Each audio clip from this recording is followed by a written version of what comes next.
Most people are following bad advice because they're listening to the wrong people. This is exactly why you need to be careful who you listen to, because your life reflects these people. Recently, one thing I've been looking forward to is personal education. It's something I've been doing a lot of because I've found so much benefit to my life, and I feel so much better about how I spend time. I've been learning a lot more. I've been able to genuinely spend more valuable time doing the things I actually want to do instead of bullshit. Now, I've had some conversation with some of my friends, and they seem very fixated in the mindset of FOMO, fear of missing out, and have been nudging me towards that feeling as if I'm losing out on something for not actively using social media, for not actively doom scrolling, knowing what kind of memes are trending right now, and so on and so forth. I feel like I was so polarized in that moment because I was very disconnected from what they were talking about, but I didn't feel like I was missing out at all. In fact, them feeling like that and trying to push that onto me, it felt almost insidious. It felt almost as if I was being subconsciously threatened that I'm losing out. Things are going to be worse for me if I continue or go into doing that, which is a bit weird. It's a new feeling I've realized. With that, what I've learned is that everyone has something to say about where to go, what to do, how to spend your time, what you should value, what you should do with your career, so on and so forth, right? Everyone has something to say and might have an idea of what might be best for you. Advice is free after all. Like, you can go up to anyone and ask, you can always find out, but nobody checks that they're actually qualified or should be giving that advice, you know? And that's something that I've been noting a lot more when I hear things from people around me. One big one has been between job and career. I've recently been doing some reading in a book that I got given as a gift from some of my work teammates, which is incredible.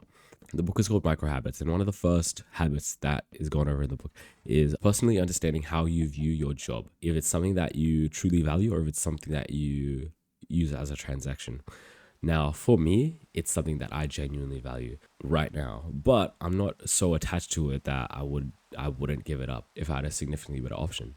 But right now, I enjoy and I have a genuine passion for the work I do, right? Although other people view their own job as the complete opposite to that, just a transaction, only being there to get the job done, being more interested in how little time they can spend there as possible rather than providing a good experience and doing the best they can and having a lasting impact, you know? Which was a bit polarizing, right? I listened, but I realized it didn't align with me and it wasn't something that I wanted to genuinely take on. People who are close to you, especially, will usually have the most interest or genuine interest in caring for you and wanting the best for you.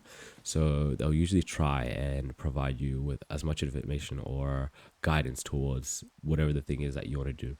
But they're also more likely to be quite limited in a deep understanding in whatever that is because of proximity and frequency of that kind of feedback, right? They'll try to protect you from risks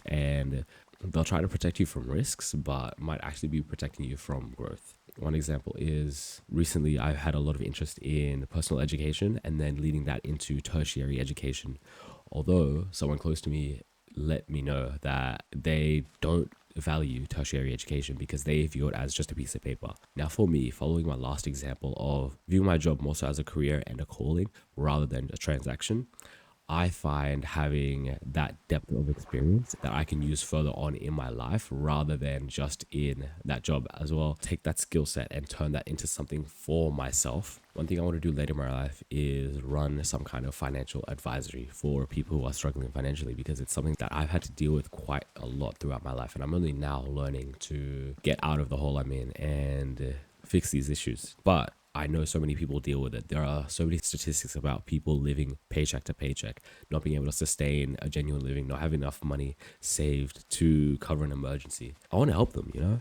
And getting that kind of qualification could potentially allow me to position myself as an institution to create that change. The advice I was given is that it's not valuable. It's just a piece of paper. May not be, once again, a lasting value in it. Something I learned from the book, The 21 Laws of Leadership, is everyone has a leadership ceiling. Now, it doesn't have to be specifically for leadership. This framework can be taken into other aspects of life. Everyone has a ceiling of their aptitude, capability, or understanding, right? Now, most people speak from their own ceiling. For me, I have a certain ceiling of my depth and understanding of gymnastics. If I gave someone a play by play of how they can become an Olympic gymnast, they probably wouldn't get far. Although, like, I could speak with as much confidence as I wanted to, my advice would be only limited to my depth of knowledge and experience, right? People speak from their own ceilings. And as long as that ceiling, in most cases, is at least a little bit above the person that they're giving advice to, they will speak with a higher level of confidence. Although they'll also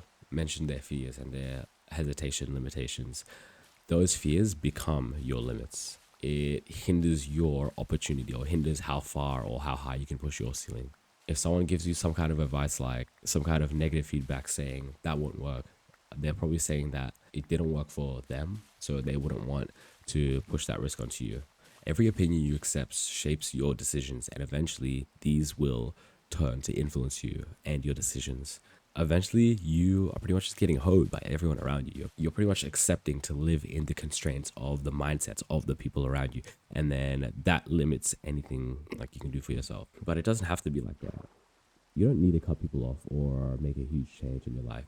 You just need to stop treating every opinion equally. Some things you can say no to. This is something I've learned more so recently because I was a very passive person, just kind of accepting things as they are or not actively taking action to make changes. But recently, I've been more specific and intentional with what I take in and what I don't accept. If something doesn't align with me, then it's easy to just be clear about upfront.